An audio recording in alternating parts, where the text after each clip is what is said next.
Hello, all you fabulous females. This is Louise Fennell coming to you from Melrose TV, Channel 3. And my guest today is Anke Voss, who is a curator of special collections at the Concord Library.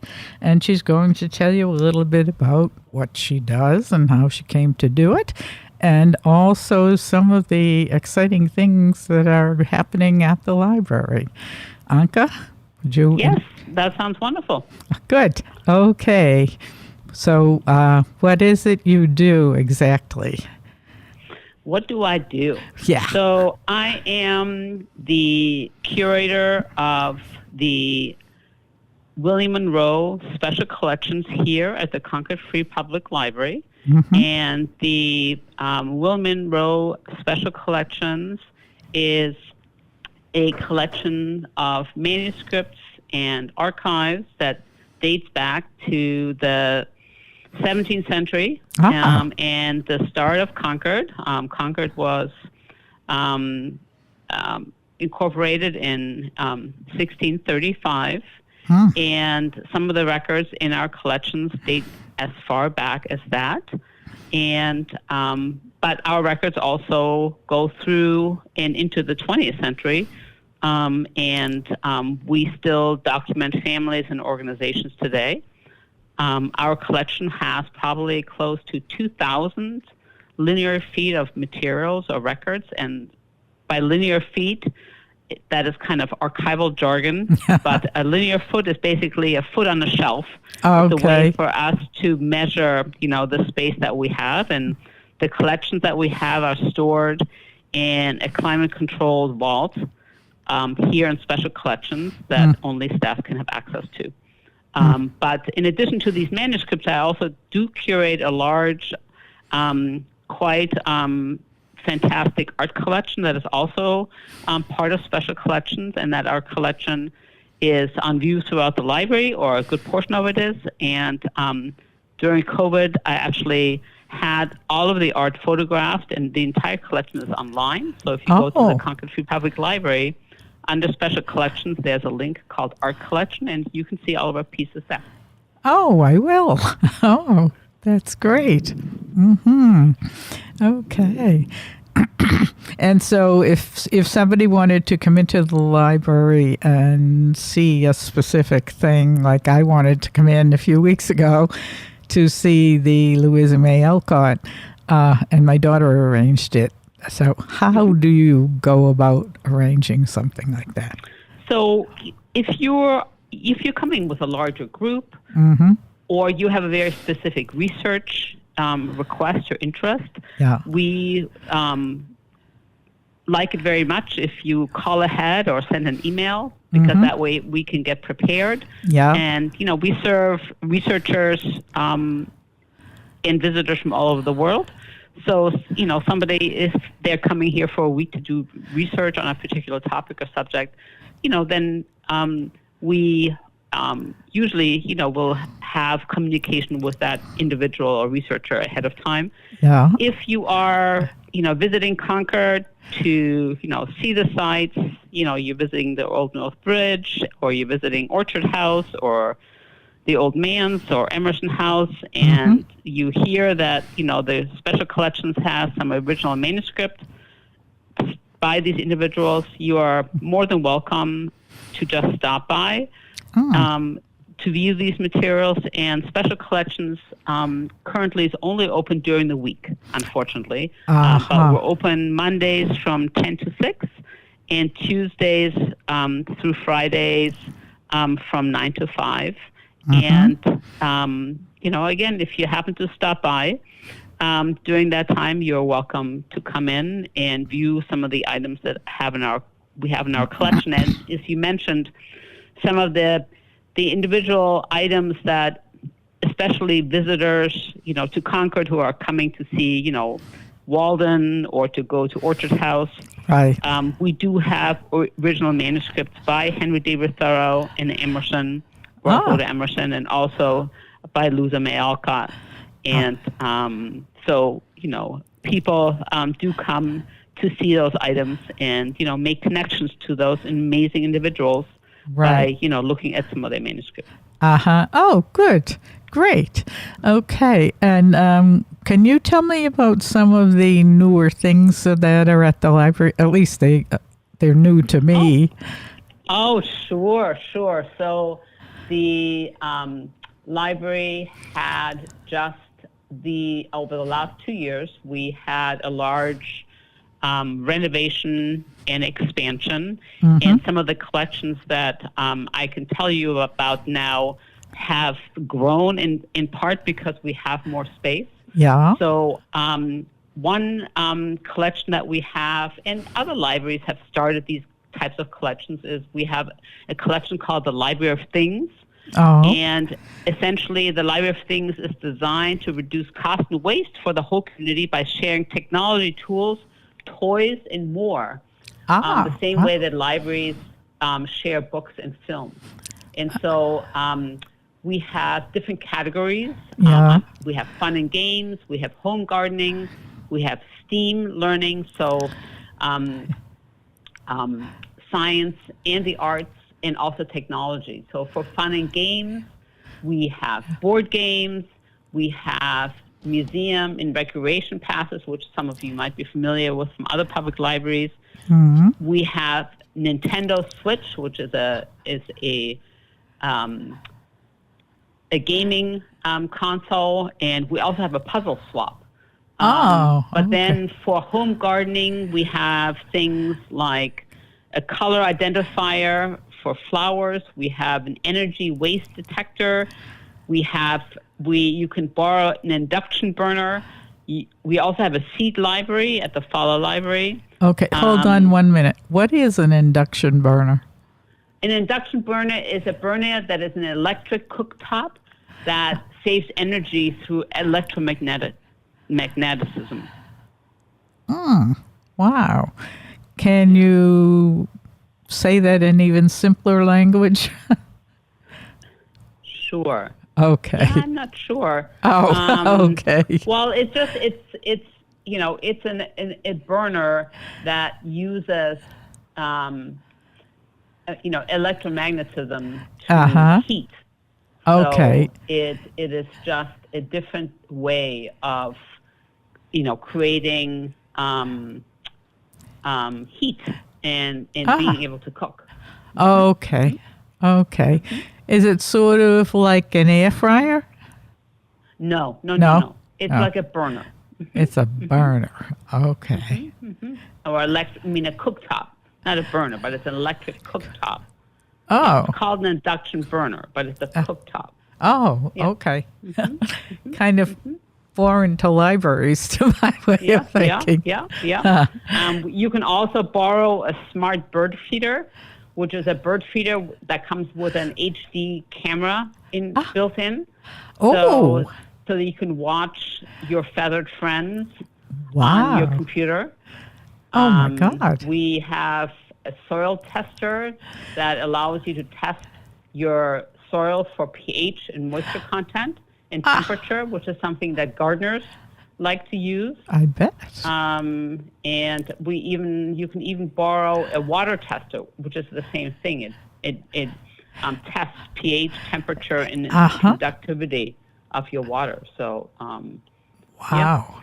And then I think the other area that might be of interest to your listeners is in the area of technology. You can borrow a Bluetooth speaker. So this is a speaker that is connect to your smartphone. Yeah. You can borrow a document webcam. Oh, for how long? These are all 2-week loans. 2 weeks. Okay. And you can also borrow a GoPro camera, which is just a digital camera. And then the other piece that we have, I think that might be of very interest.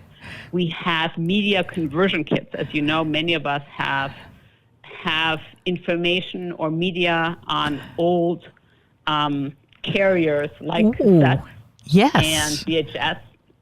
Tapes. And so we have converters. So you can borrow, again, a 2-week loan period. You can borrow a cassette tape converter. You can buy a film to digital converter. You wow. can, and we also, you can also borrow a portable scanner. Okay. So. Now, for instance, I have like a couple of cases of slides.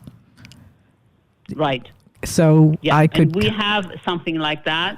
A slide converter. Yeah. Wow, I'm coming over. Oh, that's great. Yeah. Yeah.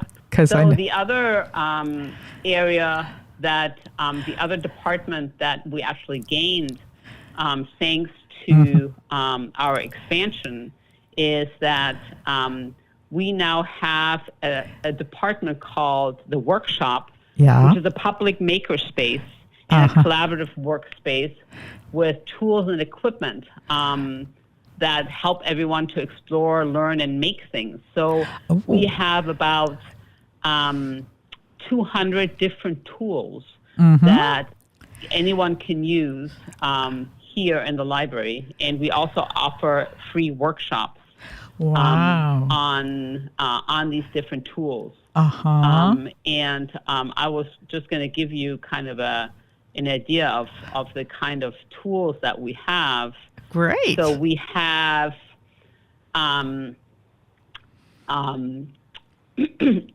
we have button makers. We have hot glue guns, so different tools. We have paper trimmers. We have heat guns. We have a metal jewelry tool set. We have a metal stamping tool set. We have ring bending tools. We have wire looping pliers. We have tri-cut cutting machines. We have a circuit heat press or a Cricut heat press. My apologies. We have 3D printers. We have a mini cinch binding tool. We have sewing machines. We have a yarn winder. Now, do you have to use those there? Like sewing machines? These are all to be used here. Oh, yeah. Okay. Yeah. Yeah. Okay. Yeah. But we also have laser cutters. And a rotary tool. And a metal file set, a laser cutter. So just lots and lots of different tools. Oh, it sounds fantastic. Yeah. Yeah. So you can take, and we have, like I said, we have classes that you can sign up for. So you can go online and sign up for classes, and they fill up fast. They come available about 2 weeks before the actual class time, and then we do allow wait list. But once you have taken a class or have taken one of our online training videos, which are also available free on our website, then we do have open makerspace hours, which means you can just come in and use these tools, without... but then, the expectation is that you know how to use the tools. I mean, there are staff that can help you, but staff are not there to train you on how to use them. The expectation is that you will have done the homework beforehand. Okay. Wow, that sounds great. Now, how about, for me personally, say, converting slides? Do I have to know how to do that? So, I have to look and see what our tools are for the conversion. Okay. Yes, these tools, that is not something that we teach in the workshop. Okay. The slide converter is something that you borrow through the Library of Things. But it comes with instructions. It definitely comes with instructions. Okay. And in most cases, there'll be a link on the instructions to, a online. Like a tutorial? Yep, a tutorial. Exactly. Okay. Yep. Okay. I've used many of those. Good. Are these things available to people who are not Concord residents? I think as long as you have a library card in our system, yeah. Okay. All right. And they have to be returned here to the library. So you can't, you can't borrow them and then drop them off elsewhere. They have to be brought back to this library. Okay. Well, that seems fair. But, in terms of the makerspace, I mean, that is definitely, anyone can come and take those classes, and anyone can borrow,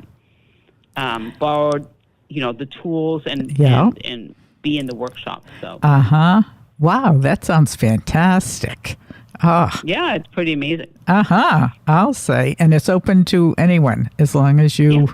Yeah. Okay. You just need to, like I said, I encourage anybody just to go to our website. Yeah.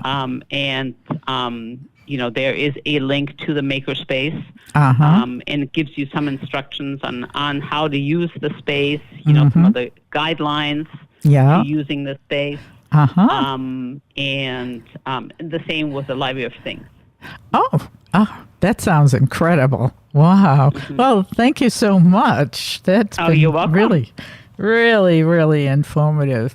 And just one more time, emphasize what you need, what you need to do to use things, just so that in case people didn't get it the first time. To use the material, you mean? Yeah. You need to come to the library for certain things, right? Like classes and stuff. In order to use the Library of Things, in order to use the makerspace, you need to come to the library. Yeah.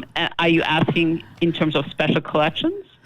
No, actually, I was just asking in general, like if you wanted to use, say, a sewing machine, you need to go there and use it there.